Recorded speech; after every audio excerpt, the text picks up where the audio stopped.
নিয়ন্ত্রণ করে। এই প্রশ্ন আপনাদেরকে সামনে রেখে গেলাম। আজও আমরা স্বাধীন বাংলাদেশে আইনো ঘরে বাস করি। আউটসোর্সিং এর যতগুলো ভাই বোন আছে তারা যে আইনো ঘরে বাস করে আপনারা শূন্য চোখের পানি ধরে রাখতে পারবেন না। তাদের মাতৃত্বকালীন ছুটি দেওয়া হয় না। মাতৃত্বকালীন ছুটি একটা বোন পরে পরের মাসে তার চাকরি থাকে না। একটা ভাই মারা গেলে তার কোনো প্রাপ্য দেওয়া হয় না। এই বাংলাদেশে আউটসোর্সিং প্রথা, এই আইনো ঘর ভাঙতে হবে। এই আইনো ঘর ভাঙার জন্য জুনায়েদ সাকিরের নেতৃত্বে, গণসংহতি আন্দোলনের নেতৃত্বে আমরা একটি বিপ্লব করব ইনশাআল্লাহ। সুপ্রিয় দর্শক শ্রোতা, আপনাদের সকলে সুস্বাস্থ্য দীর্ঘায়ু কামনা করে আমি আমার বক্তব্য শেষ করছি।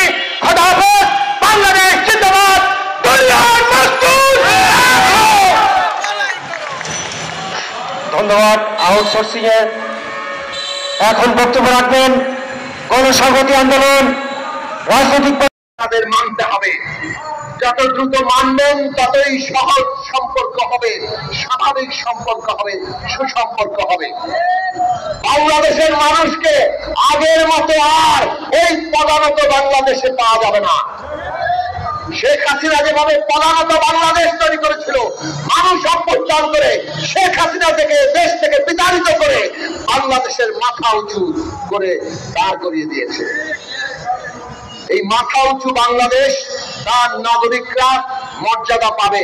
কাজে সীমান্তে এতদিন যেভাবে গুলি করে ফেলানি সহ আমাদের দেশের নাগরিকদের আপনারা হত্যা করেছেন, যেভাবে ফেলানির লাশ ঝুলেছিল, মনে হচ্ছে বাংলাদেশ ঝুলে আছে, ওই অবস্থার মেনে নেওয়া হবে না। এখনো সীমান্তে হত্যাকাণ্ড হচ্ছে। অক্টোবর মাসের শুরুতেই পররাষ্ট্র মন্ত্রণালয় ভারতীয় হাই কমিশনের চিঠি দিয়েছে যে অবিলম্বে সীমান্ত হত্যা বন্ধ করেন। এখন পর্যন্ত সেই সীমান্ত হত্যা বন্ধ হয়নি। কয়েকদিন আগেও সীমান্তে বাংলাদেশের নাগরিককে হত্যা করা হয়েছে। আমরা সরকারকে বলি, ভারতের কাছে জবাবদিহি চান, কেন তারা এখনো এই সীমান্ত হত্যা বন্ধ করছে না? ভারতের সীমান্ত বাহিনী তাদের নিজেদের দেশের আইন ভঙ্গ করে তারা মানুষ হত্যা করছে। তারা নানান অভিযোগ করে যে চোরাচালানি হয়, অপরাধ নাকি তারা করছে। তো ভারতে যাদের অপরাধ করে তাদেরকে কি দেখা মাত্র গুলি করা হয়? এটা কোন দেশের আইনে আছে? কাজেই কেউ যদি অপরাধ করে সেই অপরাধের বিচার যে কোনো দেশেই আছে। অপরাধের বিচার না করে অপরাধীকে গুলি করে হত্যা, আসলে এগুলো তার মানে হচ্ছে তারা হত্যা করতে চায়। এই চোরাচালান কিংবা অপরাধ একটা অজুহাত মাত্র। কাজে এই বাংলাদেশের মানুষ কোনোভাবেই এই সীমান্ত হত্যা মেনে নিবে না। সরকারকে সেই অবস্থান দৃঢ়তার সাথে নিতে হবে এবং এটা বাস্তবায়ন করতে হবে। বন্ধুরা আমার, বাংলাদেশ আজকে কোন পথে যাবে এই সরকারের কাছে বিরাট এক দায়িত্ব। বাংলাদেশে যাতে আর কোন ফ্যাসিস্ট শাসন কায়েম হতে না পারে, ফ্যাসিস্টের পলায়নের সাথে সাথে ফ্যাসিস্ট ব্যবস্থাকে যাতে আমরা বিদায় জানাতে পারি, তার জন্য মানুষ রক্ত দিয়েছে। সেইটা যদি আমরা বাস্তবায়ন করতে চাই তাহলে আমাদের সকলের মধ্যে এখন ঐক্য রক্ষা করতে হবে। আমরা একটা ঐতিহাসিক মুহূর্ত পার করছি। অভ্যুত্থানে ছাত্র তরুণরা অগ্রণী ভূমিকা রেখেছেন, কিন্তু দেশের সমস্ত জনগণ, রাজনৈতিক দল, শ্রেণী পেশার মানুষ এই অভ্যুত্থানে যুক্ত হয়েছে। অভ্যুত্থানের শ্রমিকের অধিকার কোথায়? কৃষকের ঘটেছিল পূর্ব বাংলায়, বহু মানুষকে তারা হত্যা করেছে। এমনকি 24 তারিখ নবকুমার ইনস্টিটিউটের ছাত্র, ক্লাস 9-এর ছাত্র মতিউর রহমান মল্লিককে হত্যা করে, একজন শ্রমজীবী কিশোর রুস্তম আলীকে হত্যা করে, তারা ময়মনসিংহে আলমগীরকে হত্যা করে, চট্টগ্রামে হাসানুজ্জামান জানু মিয়াকে হত্যা করে। এইভাবে আগে এবং পরে শত শত মানুষকে হত্যা করে তারা তাদের ক্ষমতা টিকিয়ে রাখতে চেয়েছিল। মানুষ লড়াই করে সেই দিন কেবল আইয়ুব খানের পতনের ব্যবস্থাই করেনি, ওই গণ অভ্যুত্থানের পথ ধরে 1971 সালের মুক্তিযুদ্ধ তৈরি হয়েছে।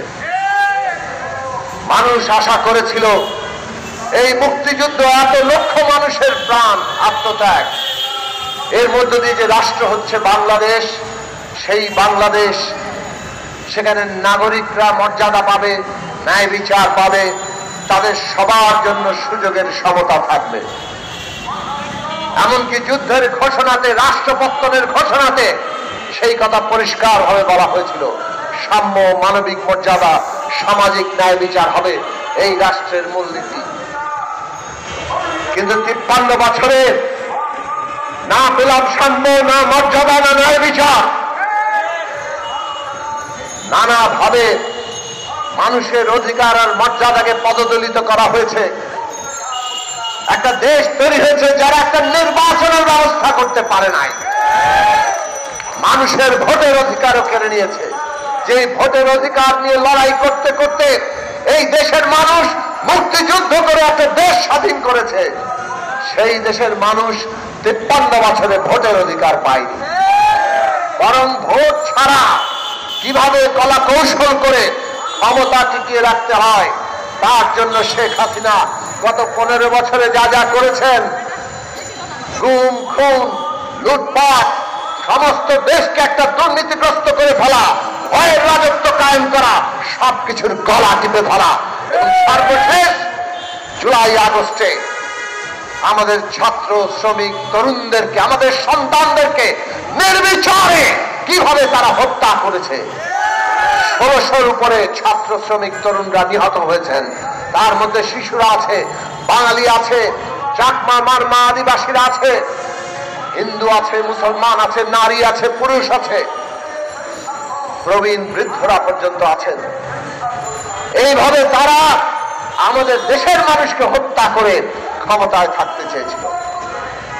কিন্তু ওই যে জনপদ 52-র, যেই জনপদ 69-এর, যেই জনপদ 71-এর, যেই জনপদ 90 সালের, সেই জনপদের মানুষকে শেখ হাসিনা চিনতে পারেন নাই।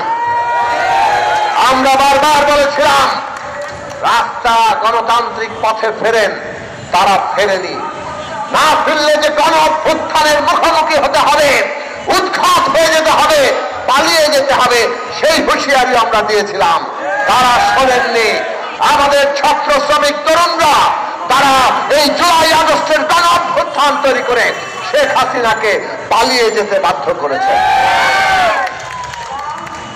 এত আত্মত্যাগের উপরে আজকে একটি অন্তর্বর্তী সরকার তৈরি হয়েছে, আমরা সবাই সমর্থন করেছি। মানুষ প্রত্যাশা করে এই সরকার ওই 52, 69, 71, 90-এর ধারাবাহিকতায় মানুষের আত্মত্যাগ, তার আকাঙ্ক্ষায় 24-এ নতুন করে যে আবারও বৈষম্যহীন বাংলাদেশের আকাঙ্ক্ষা তৈরি হয়েছে, সেই অনুযায়ী দেশ চালাবেন। আমরা জানি একটা লুটে পুটে খাওয়া দেশ, একেবারে রাষ্ট্র প্রতিষ্ঠানগুলো ভঙ্গুর অবস্থায় ফেলে যাওয়া দেশ, এইরকম একটি দেশ আপনারা দায়িত্ব নিয়েছেন। একটা দেশের অর্থনীতি $500 বিলিয়ন কাছাকাছি আওয়ামী লীগের হিসাব অনুযায়ী, যদিও প্রকৃত হিসাবে আরো কম, কিন্তু সেই অর্থনীতির প্রায় অর্ধেক $238 বিলিয়ন তারা লুটে পুটে বিদেশে পাচার করে দিয়েছে।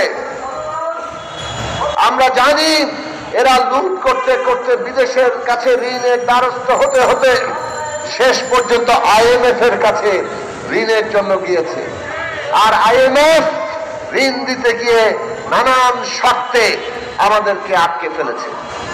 তারা বলছে ঋণের কিস্তি তারা দেবে যদি জিনিসপত্রের দাম বাড়ানো হয়, ট্যাক্স বাড়ানো হয়, ভ্যাট বাড়ানো হয়, তাহলেই তারা ঋণের কিস্তি দেবে। আমরা বুঝি তারা ব্যাংকগুলো লুটপাট করে ফাঁকা করে দিয়ে গেছে। আমরা জানি তারা সিন্ডিকেটের নামে কতিপয় ব্যবসায়ীকে একচেটিয়া ব্যবসায়ীতে পরিণত করেছে, যাতে তারা সমস্ত কিছু দখল করতে পারে। আমরা জানি তারা ক্ষমতার পৃষ্ঠপোষকতায় গ্রামাঞ্চল পর্যন্ত, শহর থেকে গ্রামে তারা সমস্ত মক্কেল তৈরি করেছে, যারা চাঁদাবাজি করে, যাদের সাথে যোগসাজশ করেছিল পুলিশ সহ আইন শৃঙ্খলা বাহিনী, প্রশাসনের লোকেরা। মানুষের পকেট থেকে হাজার হাজার কোটি, লক্ষ কোটি টাকা হাতিয়ে নিয়ে তারা সেগুলোর ভাগ বাটোয়ারা করেছে। তাদের সমস্ত নীতি ছিল লুট করো আর লুটের দায়ভার জনগণের ঘাড়ে চাপিয়ে দাও। এইরকম দেশের দায়িত্ব আপনারা নিয়েছেন। সরকার তারা ভারতের দাবিদারে পরিণত হয়েছিল, 5 হাজার গোলামে পরিণত হয়েছিল। কিন্তু এই দেশের মানুষ যারা এই দেশে খেটে শ্রম দিয়ে সম্পদ তৈরি করে, আমরা কি কারো গোলাম হতে পারি? ফলে আমরা এমন ব্যবস্থা কায়েম করব, গণসংহতি আন্দোলন এমন সরকার এমন রাজনীতি দাঁড় করাবে সামনে, যেন আমরা প্রত্যেকটা দেশের সাথে মর্যাদা নিয়ে এখানে দাঁড়িয়ে কথা বলতে পারি, মাথা উঁচু করে কথা বলতে পারি। সেই দল আমরা গড়ে তুলছি। এদেশে শ্রমিক, কৃষক, মেহনত মানুষ, তরুণ, ছাত্র জনতা সকলের অধিকার প্রতিষ্ঠা করবো আমরা। সেই লড়াই আপনারা সামনে সাহিত্য থাকবেন, সে আহ্বান জানিয়ে আমি আমার সংক্ষিপ্ত